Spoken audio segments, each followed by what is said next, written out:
दोस्तों आपने गॉडजिला और ब्लैक वाटर जैसी थ्रिलर और हॉरर फिल्में तो देखी होंगी, जिसमें कैसे बड़ी छिपकली या फिर जीव फिर एक बड़ा सा सांप जीते जागते इंसानों की जान ले लेते हैं। अब ये तो आपने फिल्म में देखा है, लेकिन रियल लाइफ में आपको हम ऐसे खानाबदोश मछली के बारे में इस वीडियो में दिखाएंगे। पर दोस्तों अगर मैं आपसे कहूं कि सिर्फ ये बड़े बड़े जीव ही नहीं बल्कि पानी में रहने वाले एक मछली भी इस धरती पर रहने वाले हर एक जीवित प्रजाति के लिए खतरा बन सकती है, तो शायद आपको ये बात हजम ही नहीं होगी। पर दोस्तों यही सच है, क्योंकि क्लाइंबिंग पर्च नामक एक मछली है जिसे साइंटिस्ट और कई मरीन एक्सपर्ट्स ने जीवित जाति की दुश्मन बताया है, जिससे पूरे इकोसिस्टम और नेचुरल बैलेंस को काफी हद तक नुकसान पहुंच सकता है। जी हाँ दोस्तों, आज के इस वीडियो को अंत तक जरूर देखिए, क्योंकि आज हम आपको ऐसी मछली के बारे में बताने जा रहे हैं जो आपके आसपास के बाजारों में मिलने वाली खाद्य मछलियों से काफी अलग और खतरनाक है।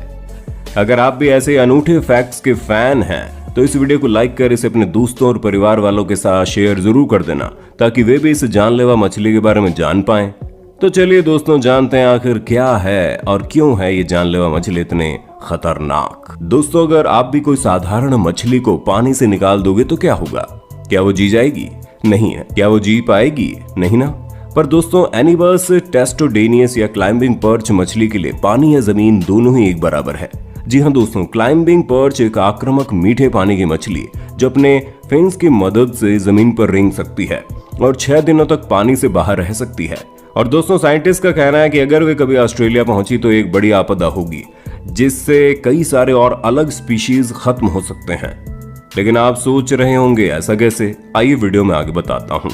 दोस्तों असल में इन क्लाइंबिंग पर्च मछलियों को पक्षियों और अन्य जीवों को उनके गले को घूंट कर निगलने के लिए जाना जाता है, और उनकी बॉडी पर पाए जाने वाले डोर्सल फिन काफी कांटेदार होते हैं और इनके गिल्स कवर्ड्स डोर्सल फिन की पोजीशन भी बदल सकती है और ये बहुत जहरीले कांटों से लैस होती है।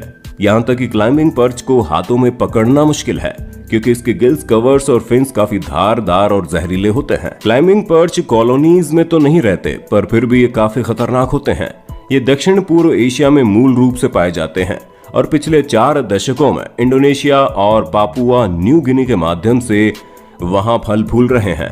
दोस्तों क्लाइंबिंग पर्च 9.8 इंच तक बढ़ती है और फेफड़ों के माध्यम से जमीन पर सांस लेती है और उनके फिन्स के बगल में होती है। आमतौर पर क्लाइंबिंग पर्च 10 से 13 सेंटीमीटर लंबा होता है, लेकिन कभी कभी 25 सेंटीमीटर तक भी बढ़ सकती है।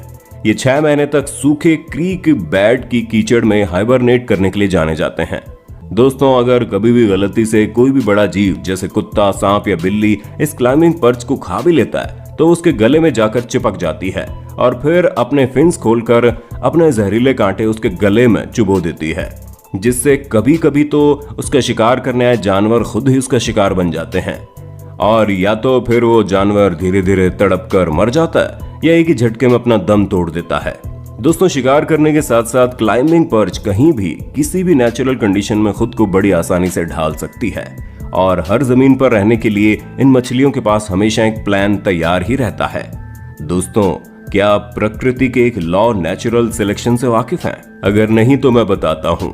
दोस्तों असल में इसके अनुसार एक बड़ा जीव जैसे ईगल और बर्ड्स किसी छोटे जीव जैसे इंसेक्ट्स, बीटल्स को नेचुरली खाते हैं, जिससे पूरे इकोसिस्टम में हर तरह की प्रजाति का बैलेंस सही पैमाने पर बना रहता है। पर दोस्तों जरा सोचिए, अगर रोडेंट्स और क्रॉप डिस्ट्रॉइंग एनिमल्स को खाने के लिए बर्ड्स और ईगल्स न होते तो क्या होता?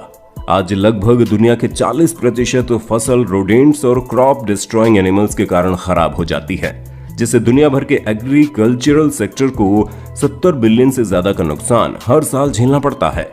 और इसीलिए नेचर में नेचुरल सिलेक्शन काफी अहम भूमिका अदा करता है।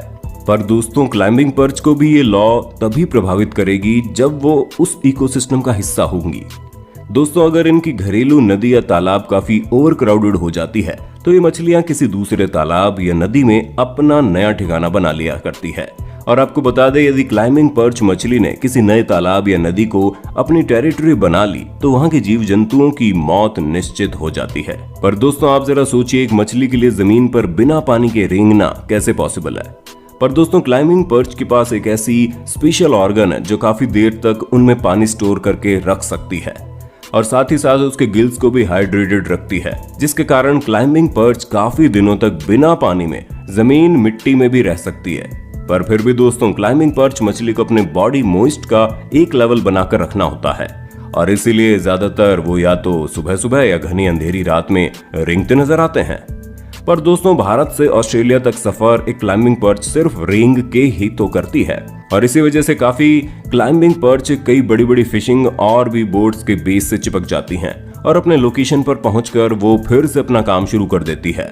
और अगर इन मछलियों को किसी मछुआरे ने पकड़ भी लिया तो ये मरने की ऐसी एक्टिंग करेंगी जिससे आपको लगेगा कि वो मर गई हैं, पर असल में वो अपने शिकार के वार करने का इंतजार कर रही होती हैं। क्यों दोस्तों, है ना खतरनाक ये क्लाइंबिंग पर्च और उसके हमले। दोस्तों आप क्लाइंबिंग पर्च के हमले कितने घातक होते हैं और इसकी मौजूदगी किसी भी इकोसिस्टम में किस हद तक जानलेवा हो सकती है, आप इसका अनुमान इस बात से लगा सकते हैं कि लोगों को क्लाइंबिंग पर्च को पहचानना सिखाया जाता है और उन्हें तुरंत ही उस एरिया के फॉरेस्ट और पुलिस अफसरों को रिपोर्ट करने को कहा जाता है। दोस्तों एक बैलेंस्ड और नेचुरल इकोसिस्टम में एक नेटिव प्रजाति को अपनी हद पता होती है। शिकार करने वाली प्रजाति समय समय पर इनका शिकार करती है और साथ ही साथ वातावरण की परिस्थितियां मिलकर इस पूरे बायोस्फीयर पर एक संतुलन बनाए रखती है और अगर कोई रेजिलियंट स्पीशीज इस क्रम के बीच में आ जाती है तो पूरा इकोसिस्टम को तहस नहस तो होना तय है। और ऐसे रेजिलियंट स्पीशीज को इनवेसिव स्पीशीज भी कहते हैं। पर दोस्तों ये स्पीशीज अपने आप ही पूरे दुनिया में नहीं पहुंचे बल्कि इंसानों द्वारा ही जाने अनजाने में ये दुनिया के कोने कोने में पहुंच जाते हैं। जैसे कि दूसरे वर्ल्ड वॉर के समय द ब्राउन ट्री स्नेक बड़े बड़े कार्गो शिप्स और कंटेनर्स में छिपकर गुआम आ गए थे, जहां इस सांप का कोई नेचुरल शिकारी नहीं था पर गुआम में उसके लिए शिकार करने के लिए भरपूर जीव थे और इसी क्रम में इस सांप ने कई हड्डी वाले जानवर, बर्ड्स और इंसेक्ट्स की प्रजाति, पोल्ट्री और पेट्स को अपना शिकार बनाकर उन्हें एक्सटिंक्ट कर दिया, क्योंकि गुआम पैसिफिक में इन सांपों का एक बहुत बड़ा ट्रांसपोर्ट हब बन चुका था। तो अब ये सांप टेक्सास, जो कि ऑस्ट्रेलिया के मैनलैंड से ज्यादा दूर नहीं है, वहां भी एक बड़े पैमाने पर जीते जागते पाए गए थे।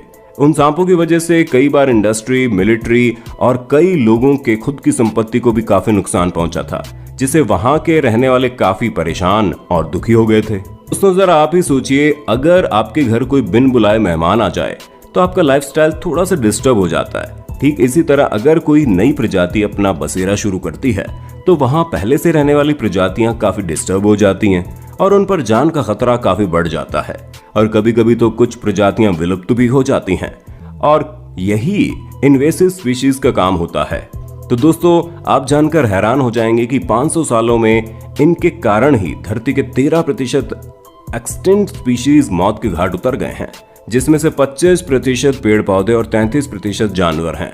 दोस्तों climbing perch, Argentine ants, brown tree snake, cow pond sheep जैसे इन्वेसिव स्पीशीज इस धरती पर डायनासोर के बाद जीवित जाति के लिए बहुत बड़ा खतरा बनकर उभरे हैं और इन्हें और ज्यादा फलने फूलने से रोकने का सिर्फ और सिर्फ एक ही इलाज है और वो है इन्हें नए नए टेरिटरी में अपनी जगह बनाने से रोकना। दोस्तों climbing perch south east Asia में सबसे पहले उभरे और फिर पिछले 4 डिकेड्स में ही इंडोनेशिया से होते हुए पूरी दुनिया तक में पहुंच गए और दोस्तों अब ये पूरी दुनिया में अपना आतंक फैलाते ही जा रहे हैं।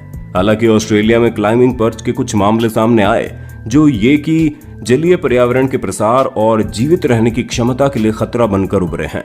दोस्तों क्लाइंबिंग पर्च को खत्म करने का एक और तरीका ये भी हो सकता है कि लंबे और छोटे बांधों तक क्लाइंबिंग पर्च पाए जाते हैं, जिसमें कीटनाशक डाल इन मछलियों को पूरी तरह से हटाया जा सकता है, लेकिन नदियों और नालों के लिए व्यवहारिक नहीं है क्योंकि ये जहर देशी मछलियों को मार भी सकते हैं। तो दोस्तों ये थी इस धरती पर पाए जाने वाली एक बेहद खतरनाक और जानलेवा इन्वेसिव स्पीशीज क्लाइंबिंग पर्च मछली, जो इस धरती की जीवित जाति के लिए बहुत बड़ा खतरा बनकर उभरी है। तो दोस्तों हमें नीचे कमेंट बॉक्स में बताइए आपको ये वीडियो कैसी लगी और क्या आप कभी क्लाइंबिंग पर्च मछली को देखना चाहेंगे। और दोस्तों अगर आप चाहते हैं हम ऐसे वीडियोस बनाते रहें तो इस वीडियो के नीचे जो लाल कलर का सब्सक्राइब बटन आपको दिख रहा है ना, उसे प्रेस कर हमारे चैनल को सब्सक्राइब कर लीजिए और नोटिफिकेशन बेल को ऑन कर दें ताकि ऐसे अनूठे वीडियोस आप तक पहुंचे सबसे पहले। धन्यवाद।